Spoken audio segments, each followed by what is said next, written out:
Has anyone ever really yelled at you? Like screamed and yelled and used profanity and been in your face? Did you know what to do? Today we're going to talk a little bit about how to absorb anger and to turn it around into a situation where you actually can have a conflict that resolves itself through collaboration and trust building. So we're going to give you practical, tactical techniques on how you can really look at the situation and use the laws of physics and psychology to turn that encounter around. So we're going to do three major things today. We're going to actually talk about the physics of force a little bit. I'm going to get a little geeky with you, but it's important that you recognize that there are things in the universe that are known laws. The second thing that we're going to do is we're going to talk a little bit about owning your own actions, because after all, that's really the only actions we can own are our own. How we react to things is the only thing within your control in that moment. Finally, I'm going to give you a practical technique of what you can do in these situations. And then we're going to talk a little bit in conclusion about when the conversation's over. No one should ever be in a situation where they put themselves at physical risk. There are times where limits have to be set, lines have to be drawn, and communications have to end. So let's get into it. First, I want to talk to you a little bit about Sir Isaac Newton. You're probably thinking, why on earth are you talking about Sir Isaac Newton? Well, Newton has a third law, and that law indicates that the force that is put out will have an equal or opposite force that reacts to it. So Newton's third law really is about action and the reaction that occurs from that action. When you're in a major conflict, as a human being, you're going to have reactions. Really, the critical component in conflict is how you control those reactions. Are you going to respond with force, or are you going to respond with absorption? And there are different situations that require different responses. And really, the curiosity that you have to have around the conflict is this a relationship that has value that I want to maintain and continue?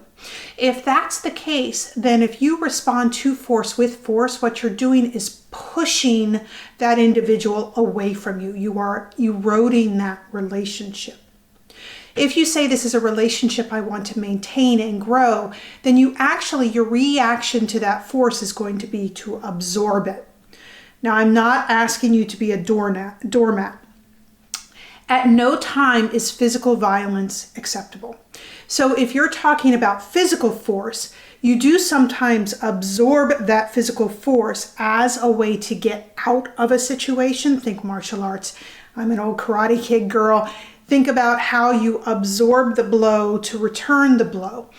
But in a relationship where you don't want to return the blow, because you're always returning blows with force that's intended to stop that conflict, you're going to actually absorb it. And if you have to use force, the force is going to be to stop it in its tracks. So what do you do when someone is screaming at you? So I mentioned that the only actions you can own are your own. So in your response, you are going to get super deliberate. You're going to get very thoughtful. When someone is yelling at you and screaming at you, in that moment, I'm going to ask you to do something really, really hard. I'm going to ask you to think.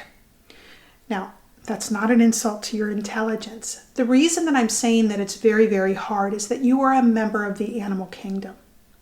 As such, when someone is confronting you, when there is force coming at you, you're going to have two natural reactions that will occur.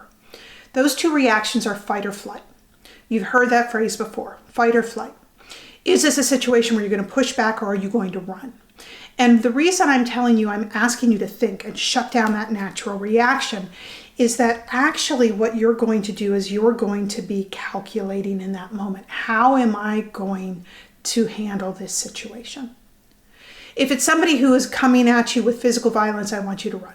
I want you to get out of that. In a future session, I'll talk a little bit about how to hold your body to make exit a little bit easier for you. But if somebody is actually bringing force, that is physical force, that's going to cause you harm, you get to safety.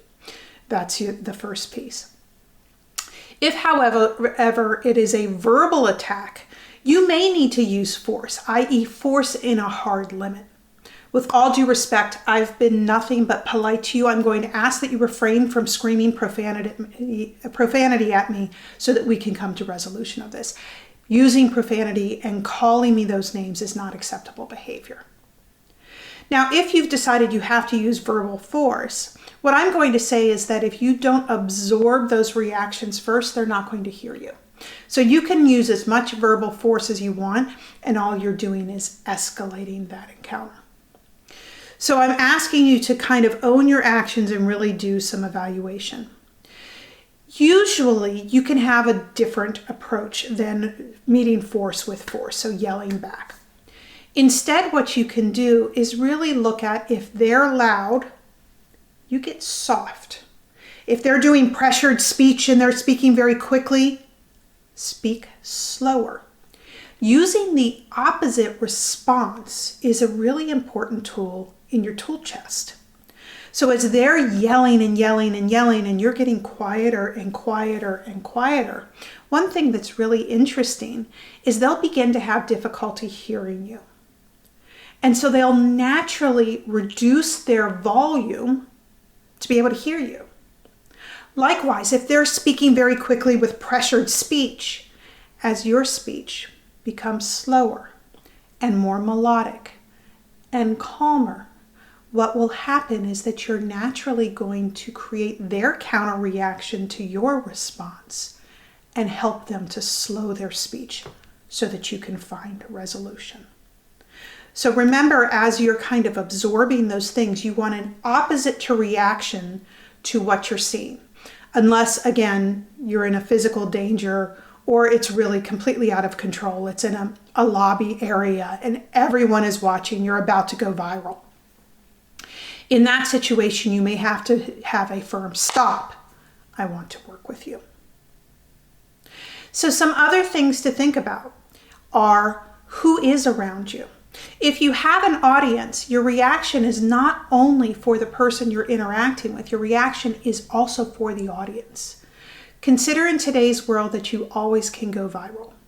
What do you want the public to see of you? If your reaction is a reaction of force, then you may become that viral moment.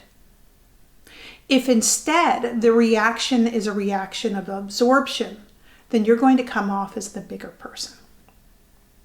So now let's talk about the third key component, and that is a tactic that you can use in practical use every day when this comes at you. So when you're standing at the desk, the person approaches and demands to speak to the manager. In that moment, what you're going to do is you're going to use a technique called absorb. We've talked about absorbing things. So you're going to stand there, allow that person to kind of ventilate their initial anger. They'll actually tell you when it's your turn to talk. It's very cool to watch. They'll go and they're calling you everything and they're blessing you up one side and they're blessing you down the other side. And then they're going to actually physically take a deep breath. Now, as they're yelling at you, the positive thing is that's when you're really employing your thought process. You're saying to yourself, is this a relationship I want to maintain? Has this person crossed a line where I'm going to meet force with force and set a hard limit? Am I recognizing that there's some displaced anger going on? Is something else happening? Remember, we're trying to assess where that anger is arriving from. Are they frustrated? Do they feel a loss of control? Or are they just a jerk? That actually is a real thing that can happen in today's world. So as they're yelling, you're thinking. They're going to tell you it's your turn. They'll take that nice deep breath. And then they usually ask you one of two trick questions. And by the way, here's a little trick for you. You're never going to answer these two questions. One of the questions they often ask is, what would you do if that happened to you? The second question they often ask is, what would you say if you were in my shoes, or something to that effect? What if you were me? There are no good answers to either one of those two questions. So you're going to move into your absorb steps. The first thing that you're going to do is you're going to acknowledge the anger that you see. You have to recognize, again, where is this coming from? And you have to acknowledge this is a difficult situation. I can see your frustration. I recognize that this is something that's causing you great angst. The next thing you do is you're going to make sure that throughout this, you are breathing and finding your balance. And as they bless you out, that can be very difficult to do. Remember that part of their goal is to get a reaction out of you. Because that old customer service saying, the customer is always right. If the customer is wrong, refer to rule number 1. We've talked in the past, that's actually not true. The customer is not always right, but they're always the customer. And one of the things that people have learned in our society is if they can create a dynamic where you're no longer the service professional, now you're down in the dirt with them, kind of fighting back, meeting force with force, and we've got a yelling match, they win. They've got their viral moment. They've got the time where they can ask for the manager and say you've responded inappropriately. So there are people that will very intentionally trying to get that big reaction out of you. So the be and absorb is really make sure you're breathing and finding balance throughout this process. The third thing that you're going to do in your absorption processes, your S, is that you're going to signal your support for a resolution that is mutually beneficial. Put it out there. I want to help you. I want to get this resolved. I want to be able to find a solution. What is it that you are going to do to signal your support of resolution of this issue? So then we're going to move on to our O. So our O is that we're going to reorient that person to your common goal. You've just said, I want to help. You've signaled your support. Why do you even want to help them? Well, you've decided this is a relationship to maintain. It's not just a thanks so much, have a nice day. We're going to work through this conflict. So in that moment of orientation, you want to restate the common goal. It's important to me that you and I can work together. I want to ensure that we have good communication so that your loved one is fully cared for. We value your business. I want to get this resolved so that we can find out a good reaction to this and we can find mutually beneficial resolution. So the O is orienting to a common goal. Next, you want to respond with options. And remember, it's what you can do, not what can't be done. As soon as you get into can't, then you've closed that relationship again. Instead, what can you do? What I can do is this or this. Always give 2 choices. Here's another little trick of the trade for you. Give them the choice you want them to choose first. Remember all that time where they were yelling at you and you were kind of just sitting back and letting them run the gamut of their emotions? In that dialogue, you were figuring out, all right, how can I fix this? What is it I can do to help this person? What I can do is A or B. So make sure that your R is responding with options, and the options piece is very important. Finally, you're going to build trust back up with this relationship by following through on any promises you make. You absolutely 100% have to have your highest priority to make sure to meet the promises you've made with someone who's already had a trust bond disruption. So make sure that you're following through, you're checking back, you're making sure things stay resolved. Once you have that option, they choose the option, you fix the matter, then you're going to come back and you're actually going to follow up with that person and make sure it stays solved.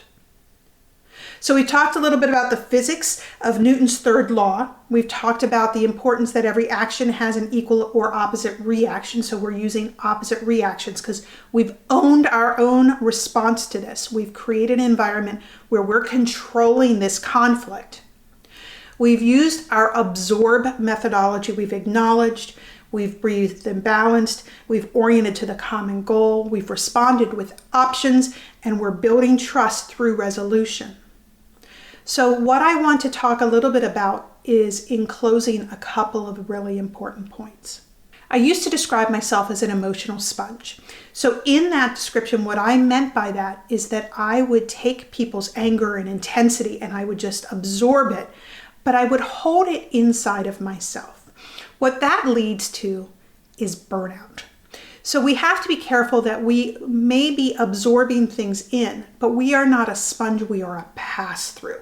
We're bringing things in, we're almost like a filter.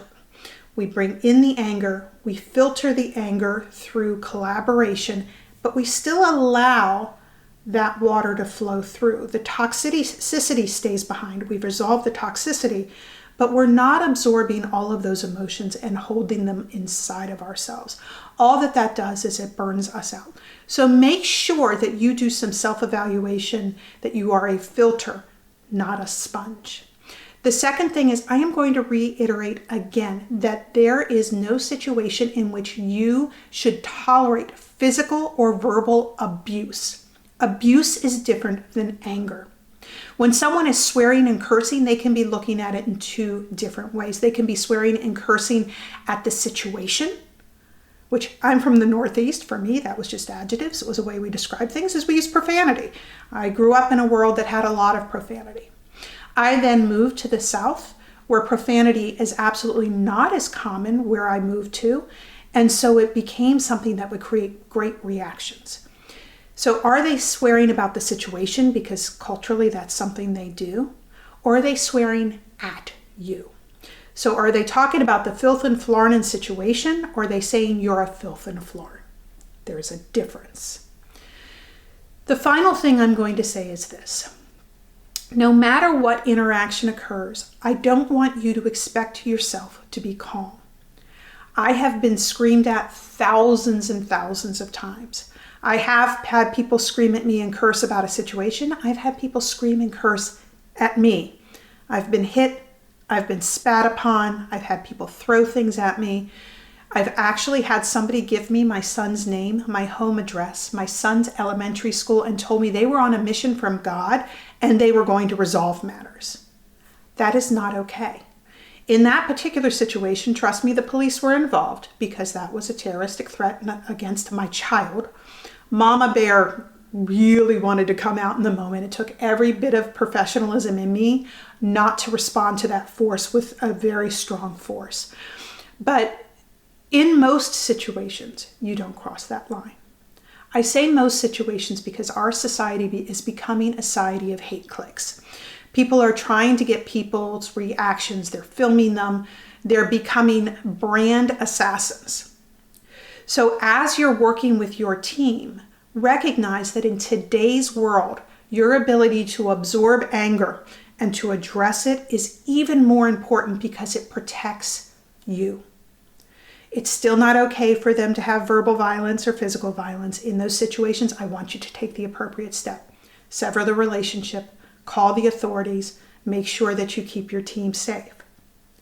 But give your team the tools so that they can keep themselves safe as well. And you can keep your brand safe. Remember that every reaction gets a reaction. I'm recommending that reaction is to absorb, filter, and maintain the relationship with the person. I hope that you have a wonderful day. If you've enjoyed this video, if you could give me a quick like down there, feel free to follow on. I'm always going to be creating new content. If you have a content pattern that you're interested in hearing about, if there's something that you're struggling with, if there's something your team is struggling with, drop it in the comments. I'd really love to be able to direct these videos to your needs. Thanks again. This is Laura Click from Click Advisors. I wish you the very best and get out there and absorb that energy.